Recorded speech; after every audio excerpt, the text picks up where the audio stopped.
Então, bom dia e boa tarde a todos e todas que nos ouvem. É um prazer estar aqui na companhia dos professores Antônio Pedro, professor Firmino, professor Gordinho, Sônia, que nos assessora.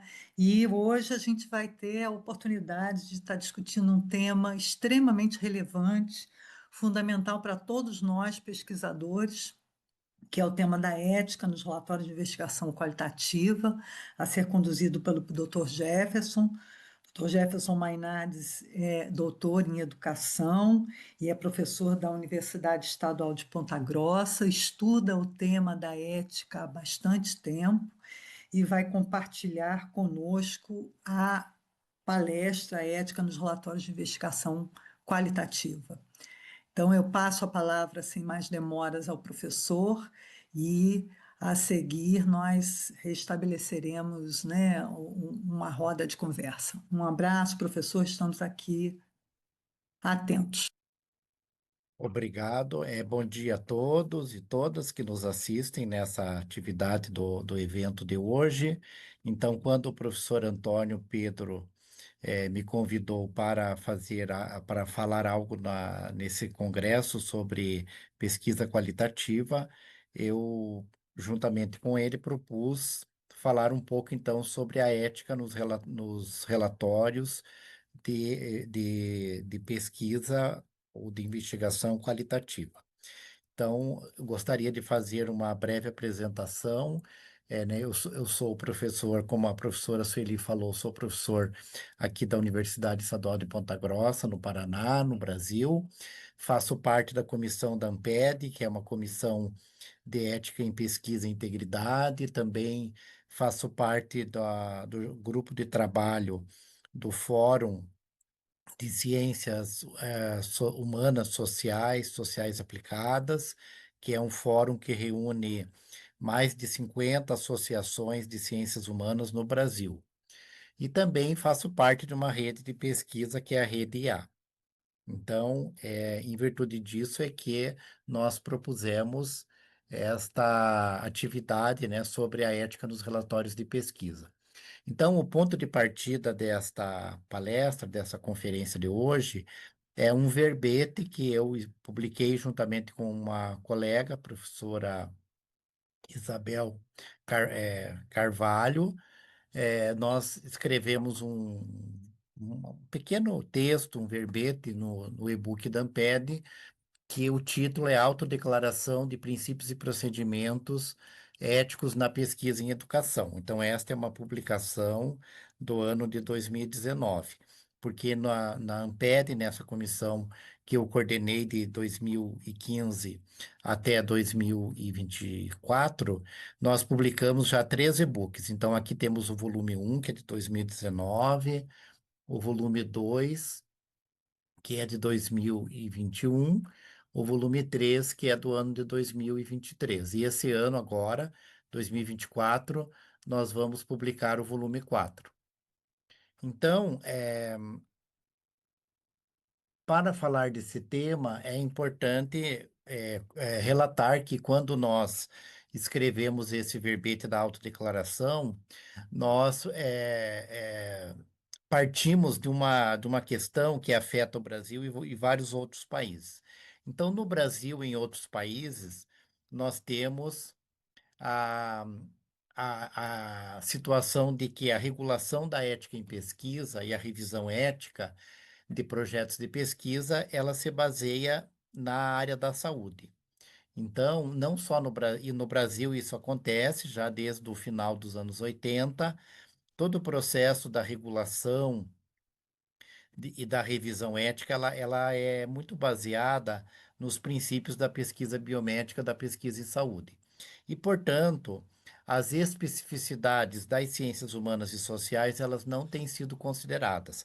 Então, há um livro bastante interessante do Mark Israel, de 2015, que ele analisa essa situação em vários países. Então, não só no Brasil, mas em outros países, o problema é o mesmo. Então, toda a regulação da ética, ela se baseia na área da saúde.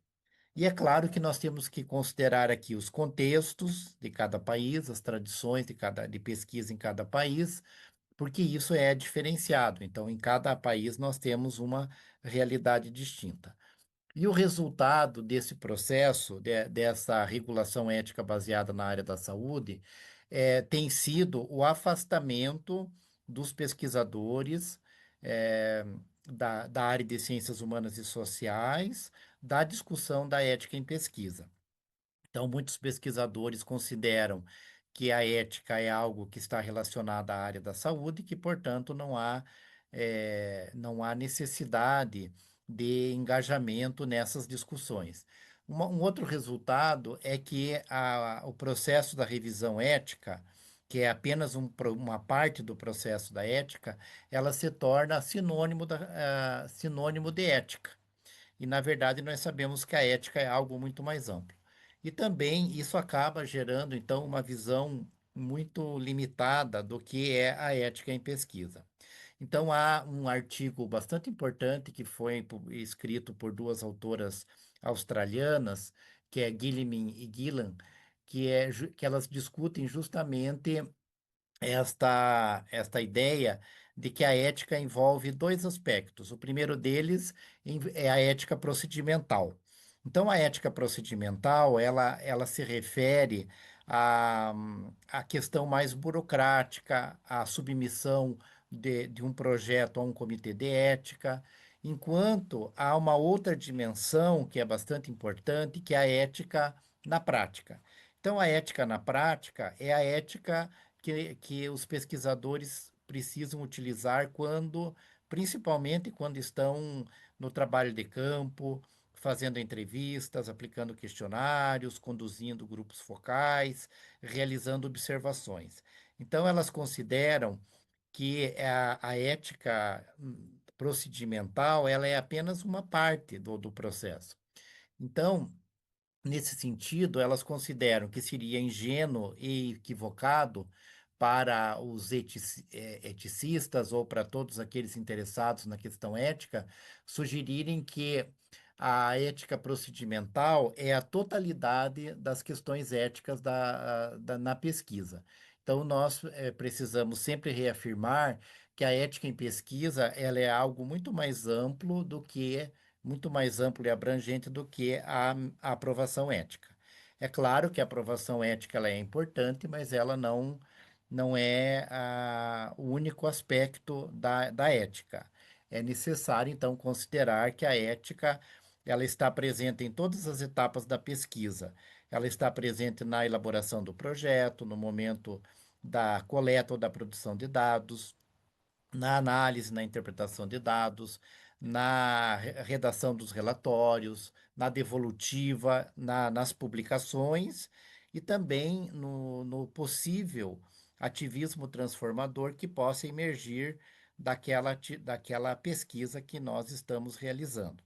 Esse conceito de ativismo transformador é um conceito que foi formulado por uma autora russa radicada nos Estados Unidos, que é a Ana Stetsenko. Então, para a Stetsenko, o papel da pesquisa não é apenas levantar dados, obter dados, mas sim participar e, de certa forma, promover a transformação da realidade. Então, portanto, ela criou esse termo a- o posicionamento ativista transformador.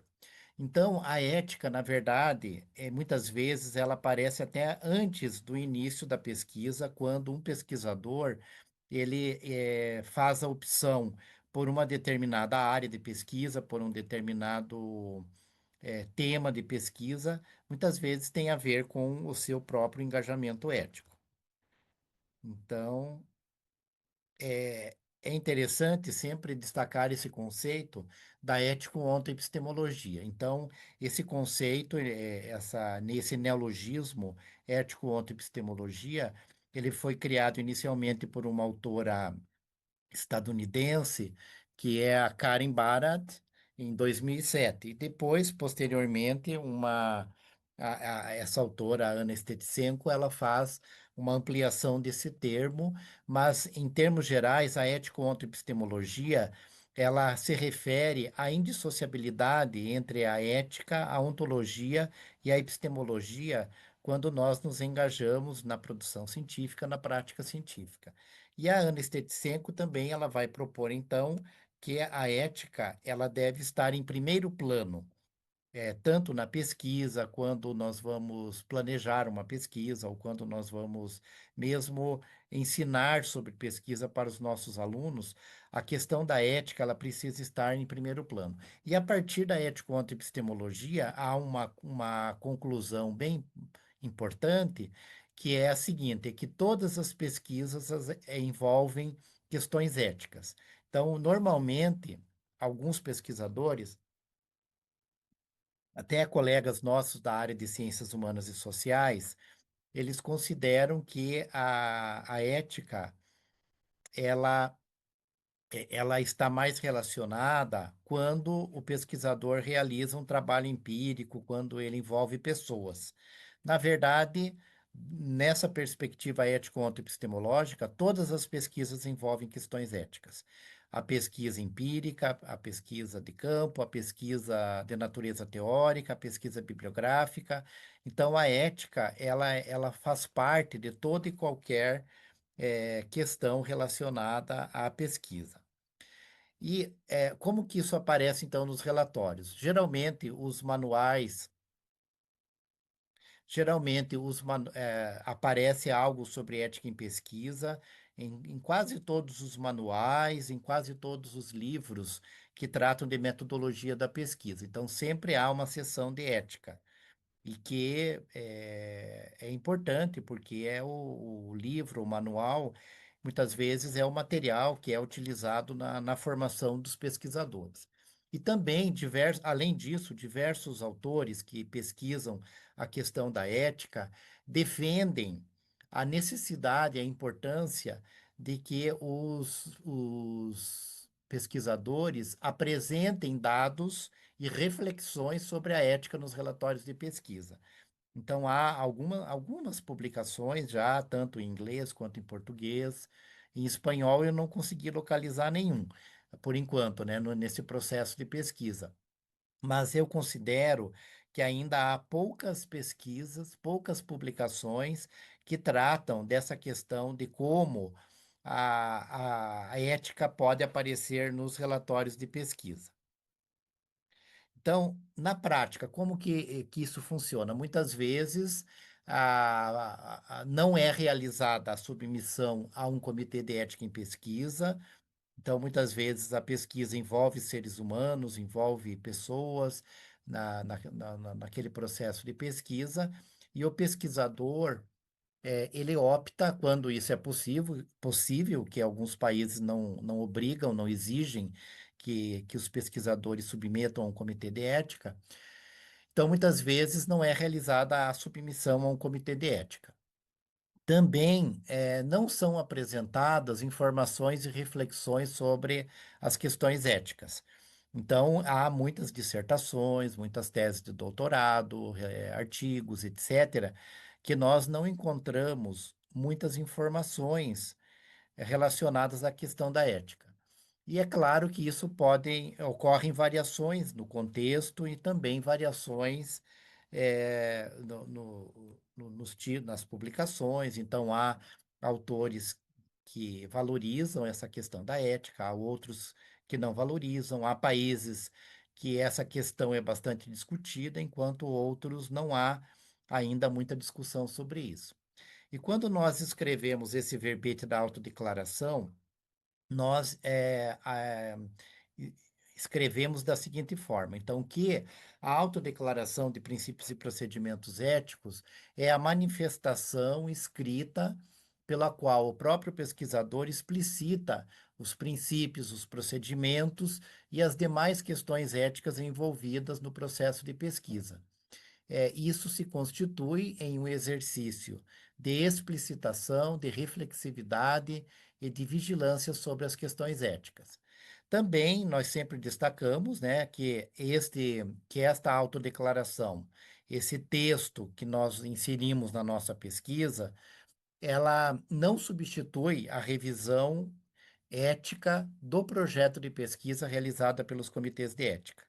E por que que não substitui? Porque a avaliação ética, ela tem uma característica bastante importante, que é a heteroavaliação. Então, a avaliação ela é feita por, por um outro pesquisador, muitas vezes de outra área, que vai verificar se tudo, a pesquisa, se naquela pesquisa não há nenhum problema, nenhum dilema, nenhuma questão que precise ser observada de forma mais acurada.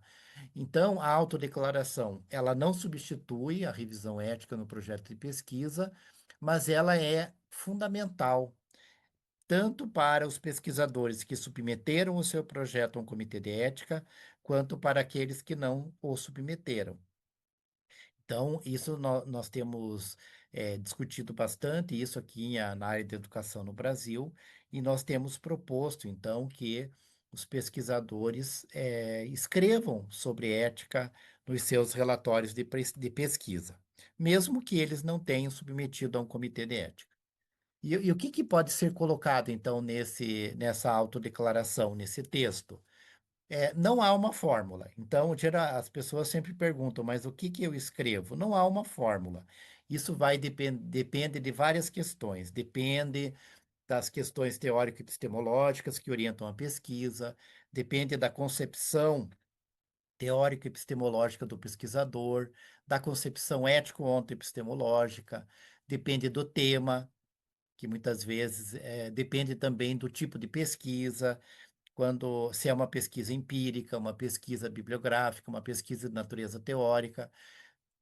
Depende também do engajamento do pesquisador com a questão da ética em pesquisa, depende da formação que ele teve, da instituição a qual ele está vinculado, ao programa de pós-graduação, de mestrado, de doutorado, ao grupo de pesquisa. Então, depende de várias questões, como que o pesquisador vai escrever sobre essa questão da declaração, da autodeclaração sobre a questão da ética na sua pesquisa.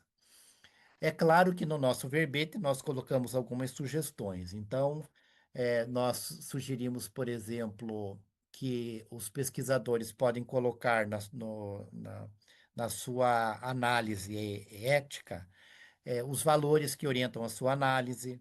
Essa é uma contribuição bem importante de uma autora inglesa, que é a Sharon Gewertz, que ela escreve sobre a reflexividade ética e ela propõe que os pesquisadores eh, explicitem os valores éticos que orientam a sua análise. Também é possível colocar como que a ética está envolvida na descrição do problema, na descrição dos objetivos, como que a ética foi abordada no momento da coleta, da produção de dados, também na análise e interpretação de dados. Então, como nós dissemos anteriormente, a ética ela está presente em todas as etapas da pesquisa. Então, nessa autodeclaração, o pesquisador pode refletir, o pesquisador qualitativo, né, que seria o caso aqui dentro de todos nós e também do Congresso, o pesquisador qualitativo, ele vai, então, eh, verificar, explicitar, refletir sobre como ele lidou nesse processo da coleta, da produção de dados, na análise e da interpretação. Além disso, o pesquisador pode também eh, refletir ou apresentar algumas ideias das questões éticas envolvidas na redação e na divulgação da pesquisa. Aqui envolve, por exemplo, cuidados com a linguagem na redação, cuidados éticos na autoria, que aí já envolve também problemas de ética e de integridade, que aqui não vou falar muito sobre integridade, mas as duas noções, a de ética e de integridade, estão muito relacionadas e é importante nós tratarmos a ética e a integridade em conjunto. Também o pesquisador pode abordar os dilemas éticos que foram vivenciados por ele durante o processo de pesquisa e como que ele lidou com esses processos, com esses dilemas, como que será feita a devolutiva. Eu acho que, não sei em outros países, mas aqui no Brasil, muitas vezes tem sido pouco discutida a questão da devolutiva da pesquisa para os sujeitos, para os contextos envolvidos. Então, é sempre importante falar sobre tudo isso. Partindo já para as conclusões, aqui, em primeiro lugar, o que que é importante destacar? A formação dos pesquisadores e pesquisadoras, é, o que em Portugal, né, e na Espanha, na língua espanhola, se chama de investigadores, né, pesquisadores e investigadores, a formação de pesquisadores para a compreensão ampla e crítica de ética em pesquisa. Então, a ética, ela é uma questão de concepção de cada pesquisador, mas ela é também uma questão de formação. Então, nós temos que verificar como que a questão da ética é tratada em cada país, como a questão da ética é tratada em cada instituição, porque algumas instituições elas têm investido mais nessa questão da ética em pesquisa, tem apresentado algumas diretrizes que os pesquisadores devem seguir. Então, geralmente, aqui no Brasil, né, muitas universidades possuem um documento que tem sido chamado de guia de boas práticas. Então, geralmente, nesses guias, além de diretrizes gerais, também é informado o que o pesquisador poderia eh, o que ele deveria fazer com relação à aprovação ética e também sobre as questões éticas nas suas publicações. O que que é importante? Que apenas exigir que os pesquisadores submetam ao comitê de ética ou exigir que os pesquisadores escrevam sobre ética não é a melhor opção. Então, eu diria que a opção mais, talvez, adequada seria então a formação, seria mostrar para os pesquisadores a importância das questões éticas, tanto na prática da pesquisa quanto nos relatórios. E não apenas uma obrigatoriedade, que muitas vezes, quando algo se torna obrigatório, as pessoas fazem de forma burocrática, de forma formal, mas não há ali um engajamento. O que eu acho mais interessante é que haja um engajamento do pesquisador com as questões da ética, tanto no seu processo de formação, quanto na prática da pesquisa e depois na elaboração do seu relatório de pesquisa. Também, uma segunda conclusão se refere à importância das associações científicas, das instituições, dos departamentos, dos programas de pós-graduação, dos grupos de pesquisa, que podem fomentar e promover as discussões sobre ética e integridade. Então, por exemplo, no caso de Portugal, a Carta Ética da Sociedade Portuguesa de Ciência da Educação, no caso da ANPED, aqui no Brasil, Associação Nacional de Pesquisa e Pós-Graduação em Educação, há um conjunto de diretrizes, um conjunto de textos, de e-books, né, que são publicados, debatendo e tematizando a questão da ética em pesquisa, com algumas diretrizes, com algumas ideias, que não são, obviamente, obrigatórias, mas é uma forma de estimular essa questão da ética junto aos pesquisadores da área. E no caso da Amped, nós temos alguns resultados já, inclusive, de pesquisas que foram conduzidas sobre a questão da análise das teses e dissertações, e já foi observado que nos últimos anos tem ocorrido um aumento do número de teses e dissertações que têm submetido o projeto de pesquisa para o Comitê de Ética, tem ocorrido aumento do número de trabalhos que fazem menção ao termo de consentimento, que aqui no Brasil geralmente a gente usa essa sigla TCLE, Termo de Consentimento Livre e Esclarecido, e também o termo de anuência da autorização para realizar a pesquisa, bem como outros documentos relacionados à pesquisa, como o apêndice da tese ou da dissertação.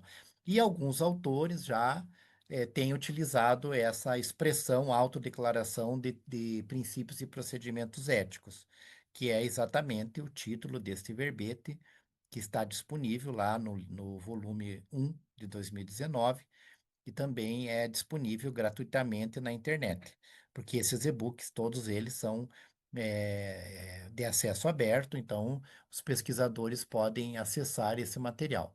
Então, eu diria que as associações e também todas as instituições dentro do ecossistema de ética e de integridade que envolve todos os agentes que estão trabalhando no sistema de pesquisa, todos esses agentes podem, então, fomentar e estimular a questão da ética nos relatórios de pesquisa.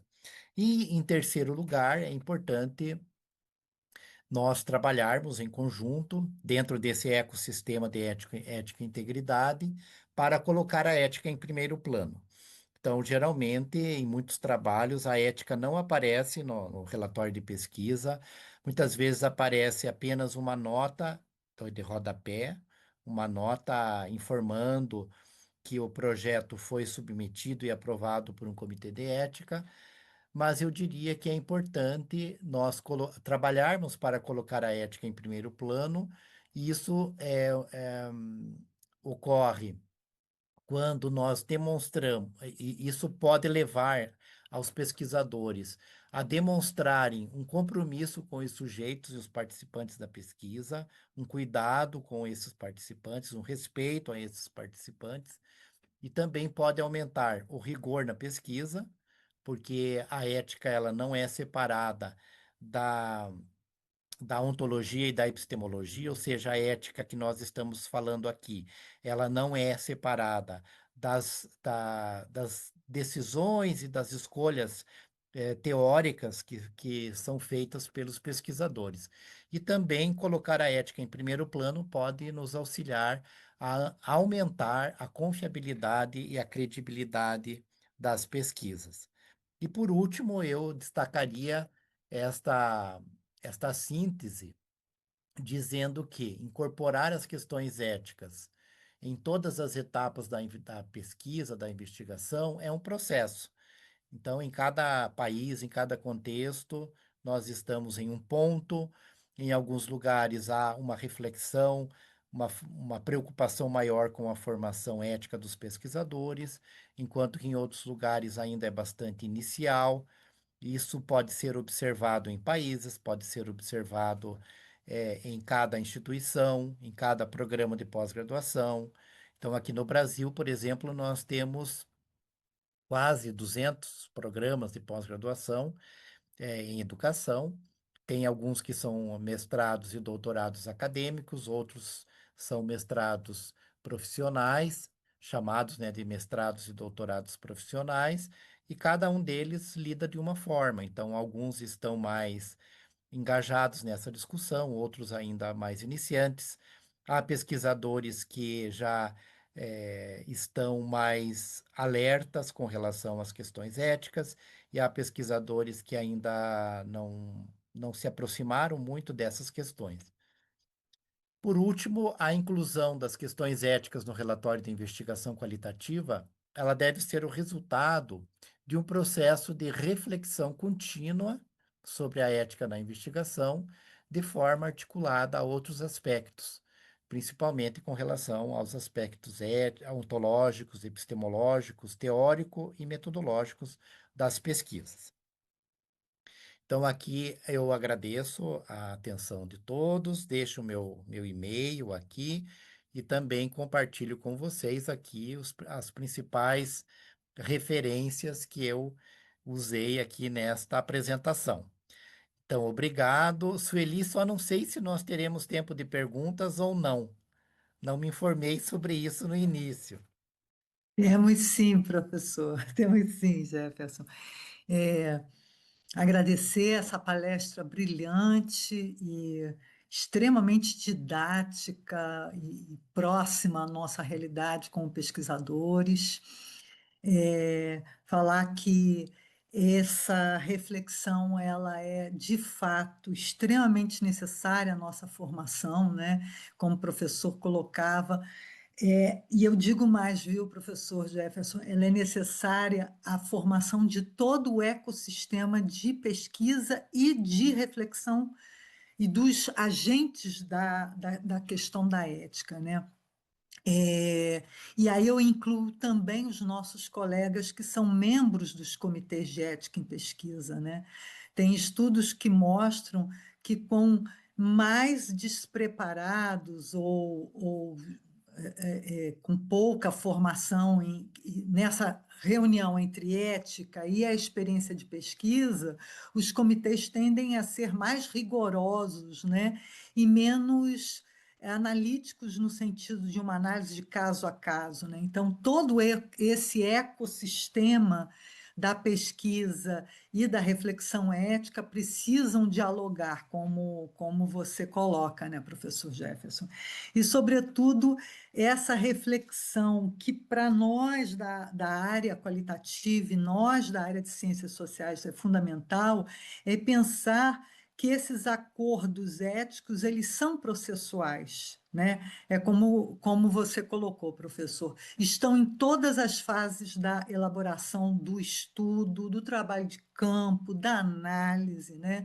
Então, ultrapassando essa lógica procedimental, né? O acordo ético ele não termina quando o participante do estudo assina o termo, né, de consentimento.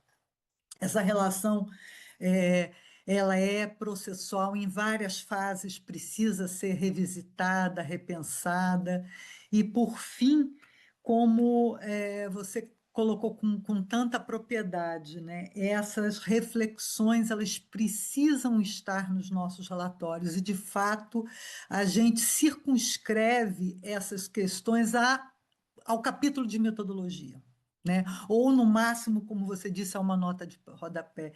E quando se é uma oportunidade, além, né, de colocar a ética em primeiro plano, de fazer assim, como que isso torna as nossas pesquisas mais robustas do ponto de vista da reflexividade, né? Como que a gente construiu esse conhecimento, a partir de que dilemas, de que acordos, de que consensos, né?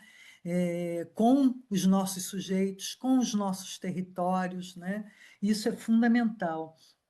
E pensando que, além da reflexividade, discutir como que a gente traçou e construiu esses elos de confiança, né? Que são as questões eminentemente éticas, né? Como que a gente construiu as pontes de confiança com os sujeitos, com as instituições, com as pessoas do nosso trabalho, né? Então, dizer que ouvi-lo é sempre muito bom e melhor saber ainda que tem material que o grupo pode estar acessando, que todos podemos nos beneficiar de leitura, né, e consulta.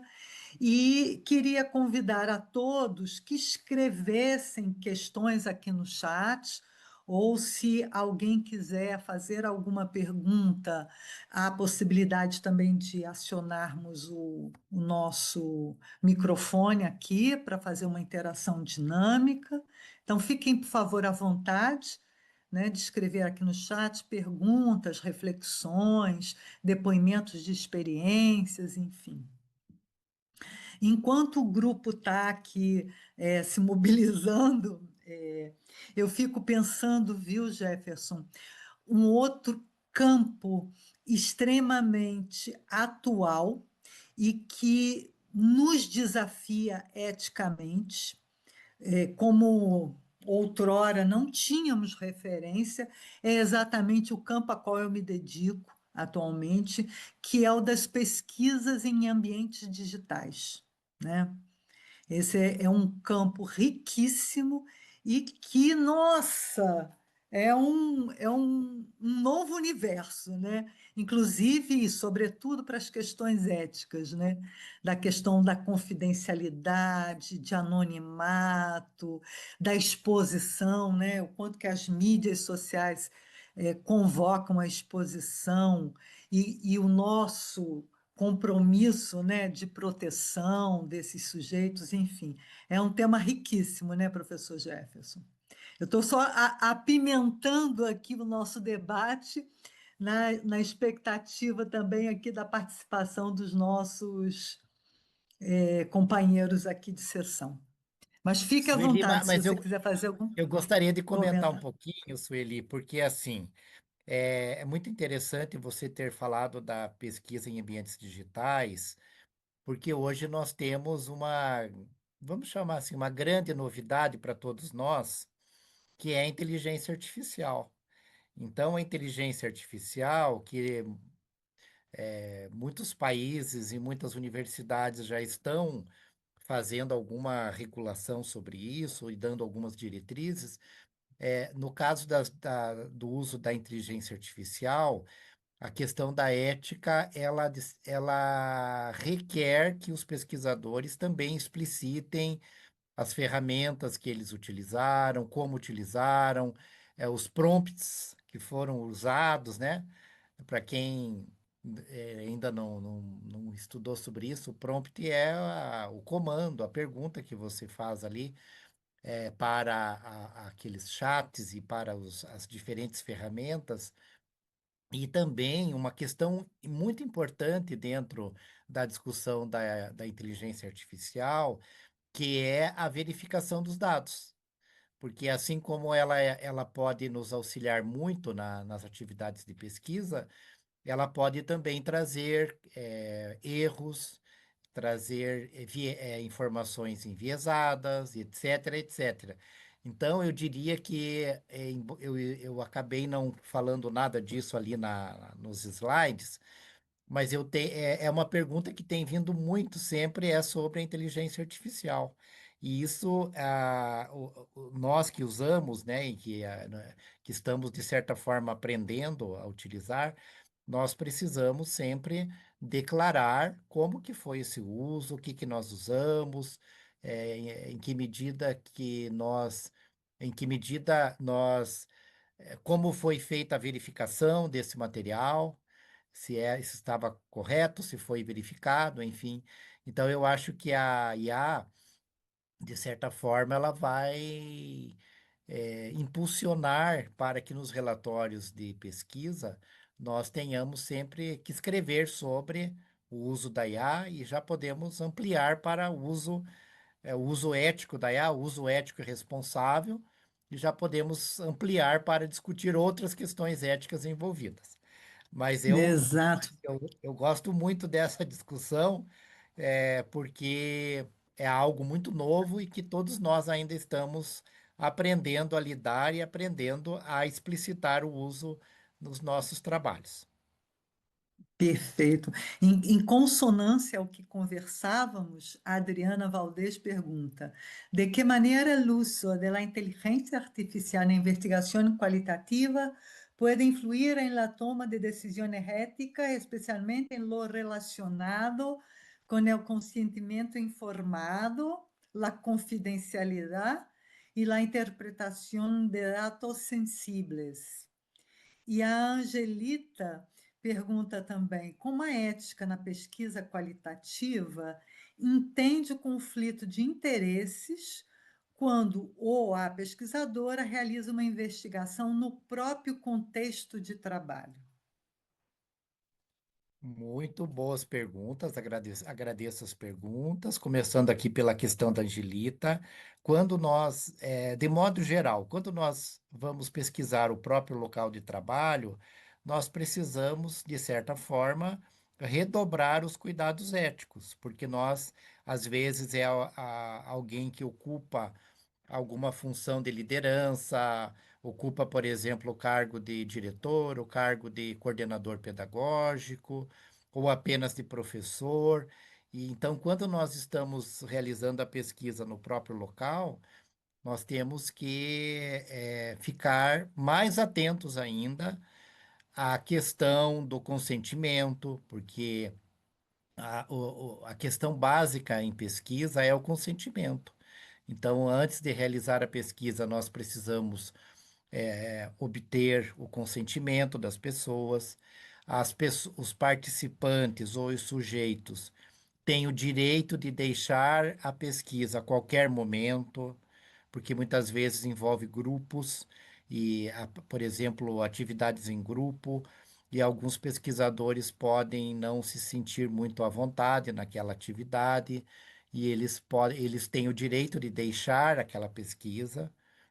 Então, é importantíssimo trabalhar da forma totalmente ética no local de trabalho e também prestar atenção aos movimentos, aquilo tudo que está ocorrendo, porque nós estamos envolvidos com aquela instituição e dependendo da instituição, muitas vezes poderão ocorrer restrições.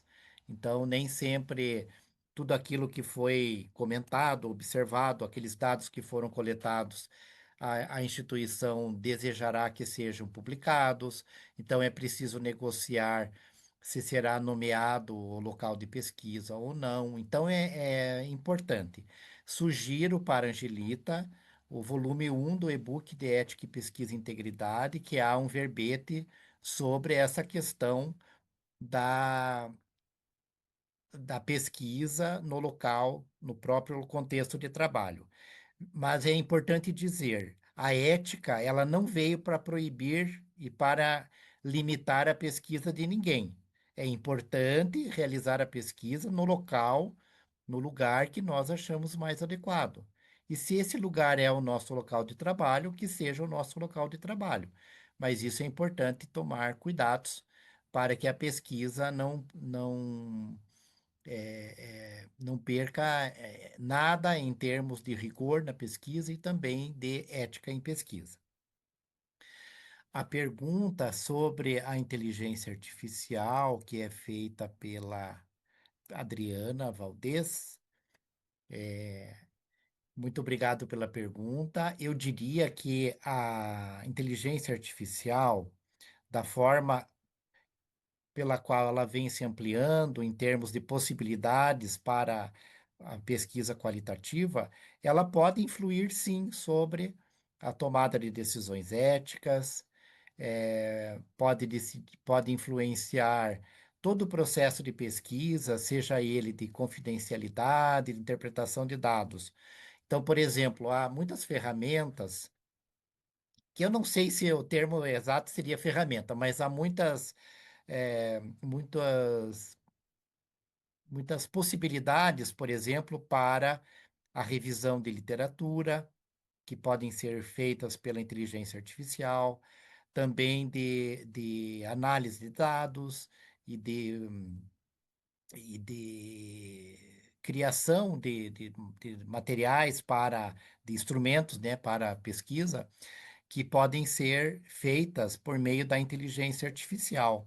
Mas o que eu posso dizer sobre isso, embora não seja um especialista, o professor Antônio Pedro Costa é um especialista na área, eu não sou um especialista. Eu sou mais um curioso e alguém que faz o uso de algumas ferramentas. Então, ela pode influenciar, mas o cuidado, a responsabilidade é sempre do pesquisador. Então, nós nunca vamos poder terceirizar ou passar para a inteligência artificial algum erro, algum problema que possa aparecer nessas análises. Porque a inteligência artificial, ela não é a responsável. Quem é o responsável somos nós, os pesquisadores, os investigadores. Nós é que vamos assinar os artigos, nós é que vamos defender as nossas teses e dissertações, e nós é que vamos colocar as nossas ideias nas publicações. Então, ela pode influenciar, mas o pesquisador ele precisa sempre compreender que ele é o responsável. Então, todo e qualquer uso, todo e qualquer erro é uma responsabilidade do pesquisador. E, portanto, nós temos que usar, podemos usar as ferramentas todas existentes, mas sempre com um compromisso ético acima de tudo, para que o nosso trabalho possa ser considerado válido, confiável e um trabalho rigoroso. E retomando, né, o Jefferson, o que você definiu é exatamente a definição de autoria, né? A autoria é aquela que diz eu sou responsável ética, academicamente por aquele conhecimento, né? A IA é uma ferramenta, ela não é autor, né? Eu acho que esse limite, né, que você demarca, ele é, eu acho que muito importante. A Angelita também pergunta: que procedimentos éticos são fundamentais para fazermos pesquisas com análise de imagens capturadas em redes sociais, visto que obter consentimentos individuais nem sempre é possível?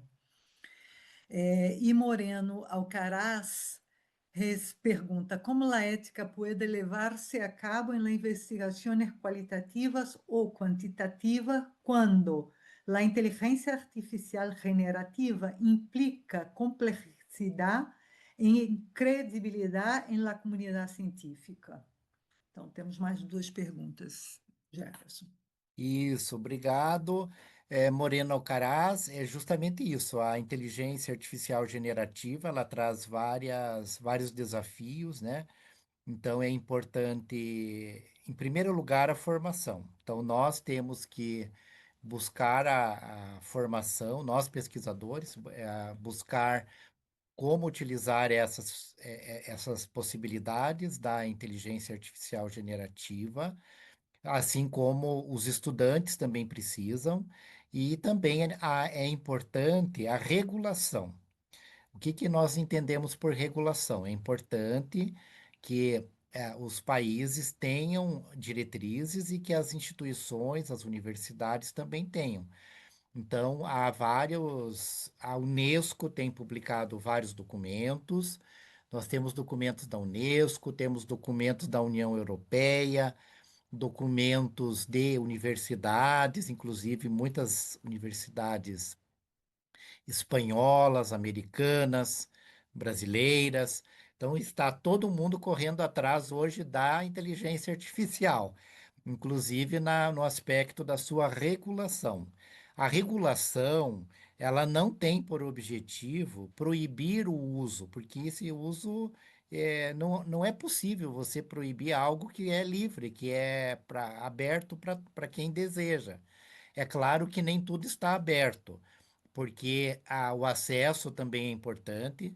Há algumas ferramentas que elas são mais completas quando você faz um pagamento, uma assinatura, e que, portanto, envolve também recursos, envolve as grandes empresas de tecnologia, que obviamente estão lucrando com tudo isso, mas é importante considerar que a regulação, ela não tem por finalidade a proibição. A regulação, ela diz geralmente as possibilidades do uso no ensino, na pesquisa, na extensão, na gestão, mas é, coloca também o uso ético.